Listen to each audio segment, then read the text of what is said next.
오늘 나누고 싶은 부분은 예레미야 7장 1절에서 우리 7절 부분인데, 우리 이 본문을 제가 다시 한번 읽어드리겠습니다. 예레미야 7장 1절에서 7절. 주님께서 예레미야에게 주님의 성전 문에 서서 주님께 예배하려고 문으로 들어오는 모든 유다 사람에게 주님의 말씀을 큰 소리로 일러주라고 하셨다. 나 만군의 주 이스라엘의 하나님이 말한다. 너희의 모든 생활과 행실을 고쳐라. 그러면 내가 이곳에서 너희와 함께 머물러 살겠다. 이것이 주님의 성전이다. 주님의 성전이다. 주님의 성전이다. 하고 속이는 말을 너희는 의지하지 말아라.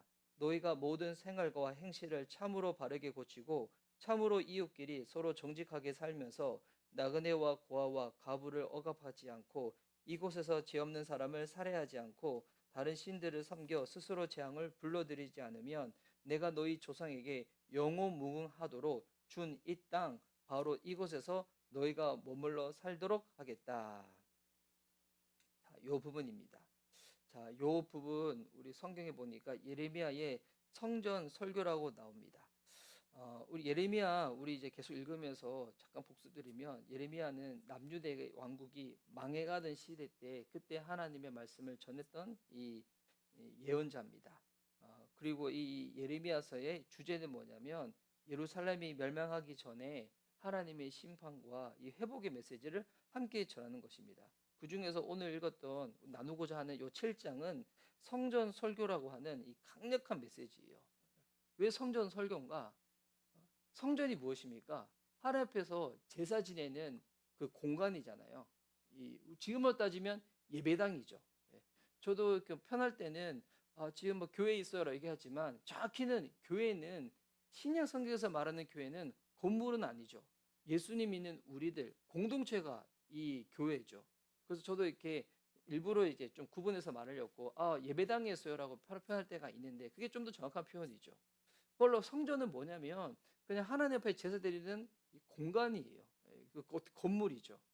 근데 남유다를 향해 가지고 하나님이 오늘 예레미야를 통해서 무슨 말을 하냐면 성전을 우상처럼 여겼다는 거예요. 이거 이 우리들 가운데 지금 주시는 이 강력한 메시지인데, 성전을 우상처럼 여겼다는 거예요. 이게 재밌지 않아요? 하나님 앞에서 예배드리는 제사 드리는 공간. 그래서 흔히 뭐 홀리 프레스라고 하죠. 그렇게도 표현하기도 한데, 뭐 홀리 템플 이렇게 하는데, 그런데 이 남유대 백성들은 이 성전을 우상처럼 여겼다는 거예요. 이게 무슨 말일까요? 예. 그래서 오늘 이렇게 말을 쭉 보면, 오늘 예레미야를 통해서 먼저 이렇게 말씀하세요. 보니까 주님께서 예레미야에게 2절 말씀에 주님의 성전 문에 서서 주님께 예배하려고 문으로 들어오는 유다 사람들에게 주님의 말씀을 큰 소리로 알리라는 거예요. 지금은 따지면 이런 거예요.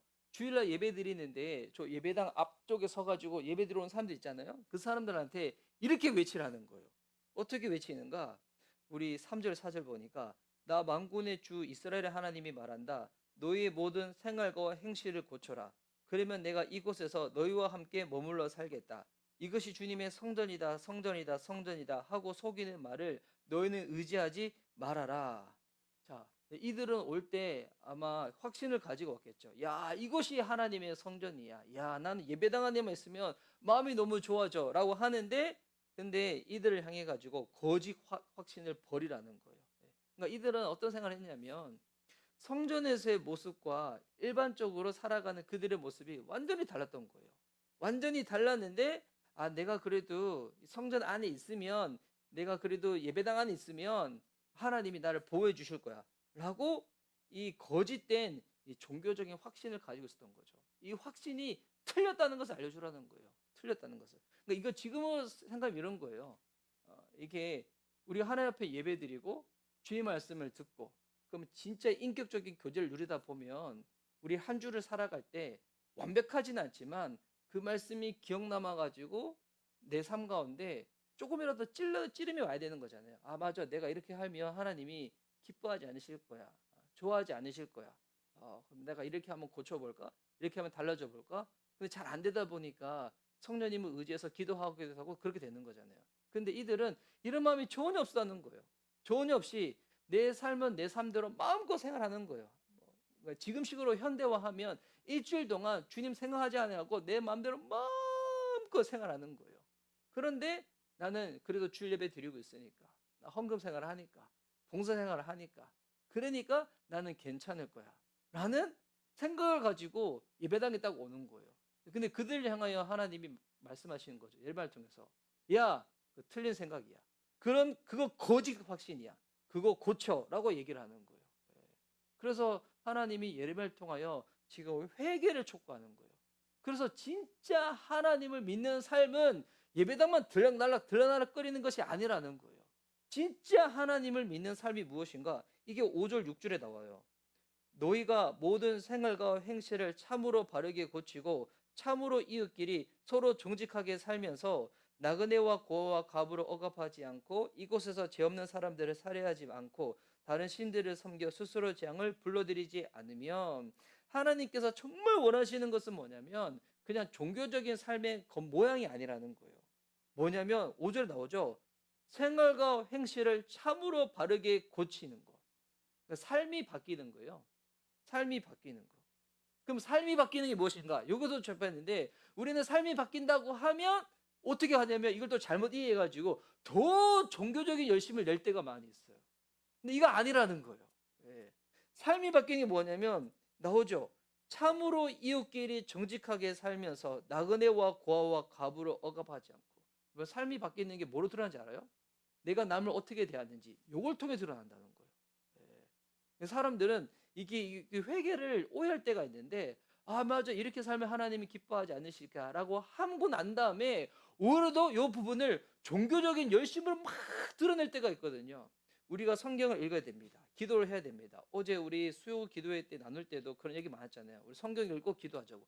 여러분, 말씀 읽고 기도하는 이유가 뭘까요? 이거 너무 중요한 부분이에요. 뭐냐면 남에게 잘하기 위해서요. 이 사람들이 이걸 잘 오해를 해요. 성경 읽고 기도하는 게, 내가 성경 읽고 기도했으니까 하나님은 나를 좋게 여길 거야 하고 난 다음에 가장 가까이 있는 사람한테는 투명스럽게 대하거든요. 이거 아니에요. 예. 정말 말씀 읽고 기도하는 것이 내 삶을 통하여 드러나기 위해서 뭐 어떻게 드러나냐면, 나랑 가장 가까이 있는 사람한테 내가 잘 대하는 거예요. 어제 제가 이제 저녁에 기도하면서 기도한 가운데 그런 마음을 하나님께 주셔가지고, 우리가 왜 가족들한테, 가장 가까이 있는 사람들한테 함부로 대하는가? 내 거라고 생각해서 그래요. 우리 그런 거 있잖아요. 물건 중에서도 내 거라고 생각하면 그냥 뭐 편하게 대할 때가 있잖아요. 근데 내가 남의 것이라고 생각해 보세요. 만약에 이제 우리 그 성경책 같은 게, 성경 읽을 건데 성경책이 없으신 거예요. 근데 제가 제 성경책, 이거 제 성경책인데 읽으세요 드렸어요. 그러면 이거 목사님 성경책이구나 하면서 그래 깨끗하게 읽고 다시 반납을 하잖아요. 왜냐하면 내 것이 아니라 남의 것이기 때문에, 목사님 것이기 때문에. 그래서 이게 정말 하나님 것이라고 생각하면 함부로 대하지 않거든요. 왜 함부로 대하냐면 내 것이라 생각하니까 되게 편하게 대하는 거예요. 그래서 이게 사람들이 참 못하는 게, 오히려 다른 사람들한테는 되게 잘해. 그런데 내 가족들, 내 교회 식구들, 나랑 가까이 가지 있는 사람들, 이게 편한 것이랑 만만한 것이랑 다른 거잖아요. 예. 근데 편하기 때문에 이것을 유지하기 위해서는 더 안에 뭐가 들어가냐면 예의가 들어가는 거거든요. 이게 하나님을 대하는 것도 마찬가지예요.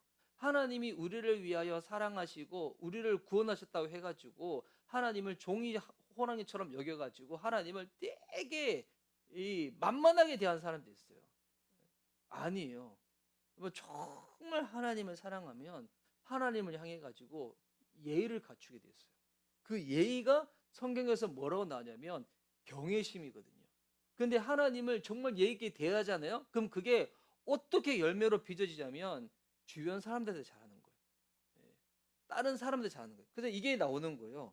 6절 말씀에 나그네와 고아와 과부를 억압하지 않고, 나그네와 고아와 과부는 그때 당시 남유대 당시도 그렇고 예수님 당시도 그렇고 사람들한테 가장 무시당하는 사람들이었거든요. 가장 무시당하는 사람. 남들은 다 무시하더라도 야 너는 무시하면 안 돼. 너는 무시하면 안 돼. 왜? 너는 가장 무시당하는 너를 내가 용서했잖아. 너희들 애굽에서 종살이 했지. 가장 무시당했지. 가장 억울했지. 그때 너희 나그네였지. 너희가 그때 과부였지. 너희가 그때 고아였지. 근데 내가 너희들 어떻게 대했어? 내가 자녀로 삼았잖아. 백성으로 삼았잖아. 너희들 이렇게 큰 은혜를 받았어. 그런데 너희들이 이 은혜 받은 걸 생각하지 않고 나 무시해? 그러면 너희 안 돼. 라고 말씀하시는 거예요.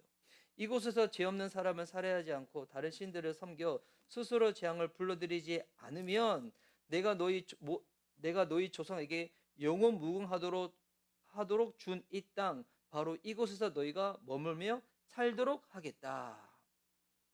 자, 회개하면 그래서 이 성전 왔다 갔다 출입하는 것보다도 정말 너희의 삶 가운데 하나님의 정의와 주님의 공의와 주님의 자비가 드러나기를 하나님이 원하시는 거예요. 삶의 변화, 삶의 모양. 그래서 이 주일날 예배 드릴 때 진짜 우리가 그렇게 살아야 되거든요. 예배 드릴 때 하나님은 이번 한 주간 우리가 어떻게 산지 다 아세요. 다 아시죠. 근데 그 부분 가운데서 주님 앞에 예배 드리면서 진짜 우리 회개하는 거, 참여하는 거죠. 회개라는 게 행동의 변화가 회개가 아니라 진짜 회개 시작은 뭐냐면 하나님이 지적하시는 부분 가운데서 내가 먼저 인정하는 거예요. 이게 회개의 원어적인 의미거든요. 하나님, 제가 잘못했습니다. 잘못했습니다. 인정해야지 뭐가 될까요? 삶이 변하잖아요. 근데 사람들이 회개를 그냥 삶의 변화라고만 생각해요. 맞아요. 진짜 회개하면 삶이 변화되어져야 돼요. 그 회개의 열매죠. 근데 왜 삶이 안 변화되는지 알아요? 진짜 인정을 안 하기 때문에 변화가 안 되는 거예요. 진짜 이것이 잘못됐다고 생각해 보세요. 바뀌어야죠. 진짜 잘못됐다고 인정을 안 하니까 안 바뀌는 거예요. 그러니까 성경적으로 대할 때 그래서 우리가 성경을 읽을 때 왜 성경적으로 제대로 아는 게 중요하냐면 우리는 이거 자꾸 건너뛰어요. 기초라고 생각해가지고 건너뛰어서 마지막 단계만 생각하거든요. 아니에요. 우리 하나님은 우리를 그렇게 대하지 않습니다. 계단 올라갈 때도 사다리 올라갈 때도 한 개씩 한 개씩 올라가야지 위층에 올라갈 수 있지 붕쩍 뛰어가지고 2층 3층으로 못 가는 거잖아요. 회개가 뭐냐면 이 히브리 원어적으로 회개는 동의하는 거예요. 헬라적으로 의미는 동의하는 거예요. 이것 하나님이 잘못했다고 말씀하시는 부분에서 아 맞습니다. 하나님 그거 잘못했다고 저도 동의합니다. 인정합니다. 이게 회개예요. 그럼 이게 정말 잘못했다고 생각하는데 똑같이 계속 아무런 생각 없이 반복한다? 동의 안 하는 거죠. 동의를 안 하기 때문에 삶의 변화가 안 일어나는 거거든요. 그래서 주님 말씀하시는 거예요. 야, 너 이거 잘못됐어. 너 이거 고쳤으면 좋겠어. 너 이렇게 하다 보면 너 점점점 이거 멀어지게 될 거야. 하게 되는 거죠. 그래서 이거를 오늘 식으로 바꾸면 이렇게 되는 겁니다. 나는 예배당 있으니까 성전 열심히 다니니까 괜찮을 거야. 그 거짓 확신입니다. 하나님은 우리의 삶을 원하신다는 거예요. 그래서 진정한 예배는 주일날 예배 드린 그 진정한 예배는 이어지는 한 주간의 삶 가운데에서 삶의 회개로 이어져야 됩니다. 변화된 삶. 정말 내 삶을 통하여 하나님이 함께 하시는구나 라는 것이 드러나는 그 삶으로 완성되어져야 됩니다. 근데 이 부분이 쉽지가 않죠. 그래서 이 부분이 쉽지 않기 때문에 우리는 늘 누구를 떠올리면서 기도하는 겁니까? 예수님을 떠올리는 거예요. 내가 어떻게 사랑받았고 어떻게 용서받았는지를 기억하지 않고서야 우리가 사랑하지 못합니다. 용서하지 못합니다. 이번 사랑받아본 사람만이 사랑할 수가 있어요. 용서받아본 사람만이 다른 사람들 용서할 수 있을 거예요. 내가 관용을 받은 만큼 다른 사람을 관용할 수 있습니다. 이게 율법의 원리잖아요. 근데 이게 우리는 안 되거든요. 그래서 이게 안 되는 우리를 위해서 뭐 하신 겁니까? 하나님이 아들 예수 그리스도를 이 땅에 보내신 거예요. 내가 얼마나 사랑받았는지, 내가 얼마나 용서받았는지, 내가 얼마나 용납받았는지, 내가 얼마나 그리스도 안에서 관용을 받은 자인지 이거 깨닫게 하신 분이 성령님이시거든요.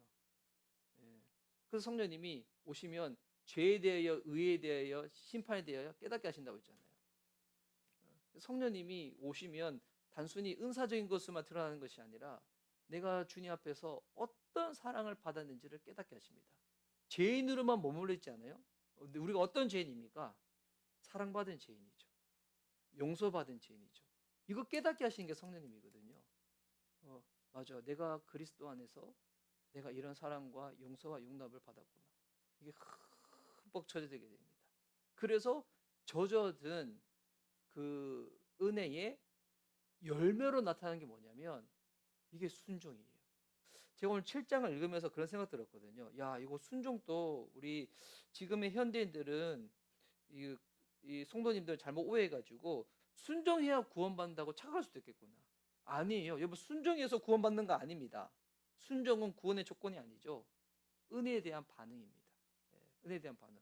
그래서 이렇게 새가들이 왔었을 때 처음에 그런 오해들 많이 하시거든요. 이렇게 비신자들이 왔었을 때 성경 읽다 보면 우리 하나님은 자꾸 우리들한테 조건을 제시하는 것 같다고. 아니에요. 조건이 아니에요. 지금 하나님이 누구한테 말씀하시는 거예요? 이스라엘 백성들한테 말씀하시는 거잖아요. 이스라엘 백성들은 하나님의 백성이죠. 이들이 순종해서 하나님 백성 됐습니까? 아닙니다. 하나님이 이들을 주님의 은혜로 애굽에서 종살이 하고 있었을 때 건져내셨죠. 건져내시고 난 다음에 하나님 백성답게 사는 방법이 이것이야 라고 율법을 주신 거잖아요. 하나님이 애굽 땅에 있을 때 율법을 먼저 주시면서 야, 너희들 이거 다 순종해야 돼. 그러면 내가 건져줄게. 이거 아니죠. 요 바뀌는 순간부터 신앙은 종교가 돼버립니다.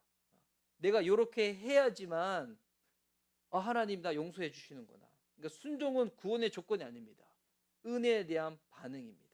은혜에 대한 반응. 그래서 하나님을 향한 주님은 진짜 믿음의 열매로서의 삶을 원하시는 거예요. 이게 이런 거예요. 진짜 믿으면 변화됩니다. 이 당연한 거죠. 진짜 믿으면 변화됩니다. 물론 이 변화가 완전한 것은 아니에요. 우리가 주님 나라 가기 전까지는 점진적으로 단계적으로 실패하고 시행착오하고 하면서 변화가 일어나는 거거든요. 그래서 실패하고 실망할 때 여러분 너무 절망할 필요가 없습니다. 그래서 우리는 또 주님 앞에 나가는 거죠. 근데 그것이 계속 반복되어지면서 이것이 우상향 곡선을 다 자꾸 주님 닮아가게 되는 거거든요. 그래서 진짜 신앙생활 하다 보면 이게 이렇게 돼요. 나의 죄성에 대한 깨달음은 더 깊어지면서 그리스도를 의지하고자 하는 거룩성을 인지하는 것은 더 되는 거거든요. 이게 계속 커져가게 돼요. 그런데 요 안에 뭐로 메꾸는 걸까요? 은혜로 메꾸는 거죠. 은혜로 메꾸면서 은혜에 대한 열매로 행위가 나오는 거지. 은혜는 모르는데 자꾸 행위로 메꾸려고 하잖아요. 그럼 나중에 이게 자꾸 위선으로 흘러가게 돼요. 왜냐면 우리 그렇게 못 살아내거든요. 그래서 정말 이렇게 순종하는 사람들은 순종을 하고 난 다음에 뭐라고 고백합니까? 주님 하셨다고 고백하죠. 이거 진짜 이거 믿음으로 사는 사람들이 우리 고백이잖아요. 그래서 우리가 늘 이 시작을, 그래서 우리가 하루를 시작할 때도 주님 앞에서 시작하는 것도 중요하고 한 주를 시작할 때도 예배를 드리며 시작하는 게 왜 너무 중요하냐면 우리는 날마다 은혜를 붙잡지 아니하면 행위를 붙잡게 되고 자꾸 위선하게 되거든요. 위선이래 딴 게 아니에요. 위선 되게 쉽습니다. 예배당에서의 모습과 가정에서 모습이 다르면 그 위선이죠. 예배당의 모습과 일터의 모습이 다르면 그 위선이죠. 성도를 대하는 모습과 가족을 대하는 모습이 다르다? 이거 위선인 거예요. 근데 하나님이 지금 그거를 지적하는 거거든요. 남유대 백성들한테. 왜냐하면 그렇게 생활했을 때는 오히려 어떻게 될까요? 그들도 하나님에 대해서 오해하게 되고 하나님의 성품을 오해하게 만들고, 근데 하나님은 이 이스라엘 백성을 통해 가지고 거룩한 제상나라로 삼으셨잖아요. 그래서 하나님이 어떤 분인지 이들을 통하여 드러나기 원하는데 주변 이방 나라들도 보니까 야, 이스라엘 백성들 보니까 한 주 동안에는 지들 하고 싶은 거 마음껏 살다가 제사 한번 드렸더니 다 괜찮다고 하는구나. 이렇게 되면 하나님 오해하게 만들잖아요. 이렇게 오해해가지고 한국에서 만들어진 영화가 밀양이잖아요. 뭔가 지가 자식 유괴해가지고 살해했는데 하나님께 나 기도하고 용서받았으니까 내가 당신한테 용서할 필요 없다고. 이거 완전히 잘못된 신앙이잖아요. 근데 보니까 지금 하나님께서 예레미야를 통해 가지고 지금 그 얘기를 하시는 거거든요. 진짜 믿으면 너의 삶들은 변화되어질 거야. 진짜 회개하면 변화되어질 거야. 그러니까 변화가 없다. 내 삶 가운데 아무런 찔림이 없다. 그러면 딱 그건 거죠. 내 믿음이 가짜든지 내 회개가 가짜든지. 이거 점검해 보라는 거죠. 그래서 오늘 예레미야를 통해서 하나님이 우리에게 다시금 이렇게 말씀하십니다. 와, 하나님은 정말 나의 삶을 통하여 하나님과 하나된 존재라서 정말 내가 먼저 변화되어지고 변화되어진 내 삶을 통하여 주변 사람들에게 하나님을 어떤 분이신지 드러내고 싶어 하시는구나. 이 놀랍고 위대한 부르심 가운데 나를 초청하셨구나. 내가 뭐라고? 내가 뭐라고? 예. 그래서 요 예레미야서를 통해 가지고 계속 읽어 내려가면서 그래서 이 모든 시작은 그것부터 시작됩니다. 내가 그리스도 안에서 어떠한 은혜를 입었는가? 나를 살리시기 위하여 예수님께서 어떠한 일을 행하셨는가? 그를 깨달으면 내 삶에 대한 저도 성교사로 오면서 그런 마음이 좀 들었거든요. 이분이 왜 나한테는 이렇게 좀 약간 터프하게 대하실까? 나한테도 부드럽게 대해주시면 좋겠는데, 근데 저한테는 약간 좀 이렇게 그렇게 대하시거든요. 왜냐하면 그분이 요즘 진짜 마음이 많이 힘드신 것 같아요. 학교에서 좀 관계가 불편하신 분 때문에 마음이 힘드셔가지고. 그러면서 저도 마음이 그런 마음 들었죠. 나한테 부드럽게 대했으면 좋겠는데 왜 나한테 이렇게 대할까? 근데 이제 제가 잠시 예배당 올라오는 순간에 주님이 그런 마음 드는 거예요. 야, 너 어제 기도할 때 그렇게 기도했지? 요구하지 말라고. 네가 먼저 그렇게 살아내면 돼. 네가 먼저 그렇게 품어주고, 네가 먼저 그렇게 이해해주고, 네가 먼저 그렇게 관용해주면 돼. 그럼 제 안에 그런 오망이 들잖아요. 하나님, 왜 나한테만 그렇게 요구하세요? 예, 그런 마음 들잖아요. 예. 근데 주님이 그런 순간에 그 마음 드는 거예요. 내가 널 그렇게 대했잖아. 예. 내가 널 그렇게 관용했잖아. 내가 널 그렇게 사랑했잖아. 예. 내가 널 그렇게 품어줬잖아. 그 마음이 드는 거예요. 그래서 진짜 하루를 시작할 때 복음의 은혜로 푹 쳐져 시작하는데 이렇게 중요한 거구나. 예. 은혜가 푹 쳐져 들으면 그 누가 옆에서 어떤 얘기를 하더라도 그 가운데서 과민하게 반응하지 않고 저 사람이 지 마음이 힘들어서 저렇구나. 저 사람도 용서받고 싶고 이해받고 싶고 사랑받고 싶고 인정받고 싶어서 그런 거구나. 그 마음 이해해서 대주되잖아요. 근데 은혜가 떨어지다 보면 자꾸 사람들은 나를 향해 되거든요. 왜 나한테 이렇게 돼? 나한테 이렇게 뾰족하게 돼야지? 여러분 이게 어제 기도해가지고 아무리 충만했다 해가지고 여러분 그게 오늘까지 자연스럽게 이어지는 게 아니거든요. 예, 물론 진짜 큰 은혜 받으면 그럴 날들이 뭐 가끔씩은 있지만 근데 오늘은 오늘의 우리 영적인 만나가 필요합니다. 예, 오늘 은혜를 받고 오늘 푹 젖어가지고 그렇게 살아갈 수 있는 저도 그랬으면 좋겠고 우리 집사님 또 이렇게 온라인으로 참여하신 분들도 그 은혜에 푹 잠겨서 그래서 남한테 뭘 할 필요가 없습니다. 예. 그래서 제가 가끔씩 그 얘기 하잖아요. 내가 잘하면 된다고.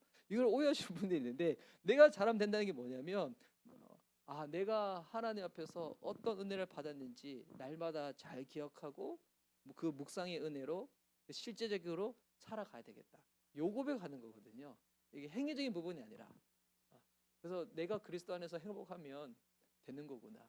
내가 그리스도 안에서 사랑받은 자임을 날마다 기억하고 실제로 믿고 그렇게 살아가면 되는 거구나. 오늘 그렇게 나아갈 수 있는 우리 모두가 되어 있기를 주님 이름으로 축복합니다. 아멘. 제가 기도 막 들도록 하겠습니다.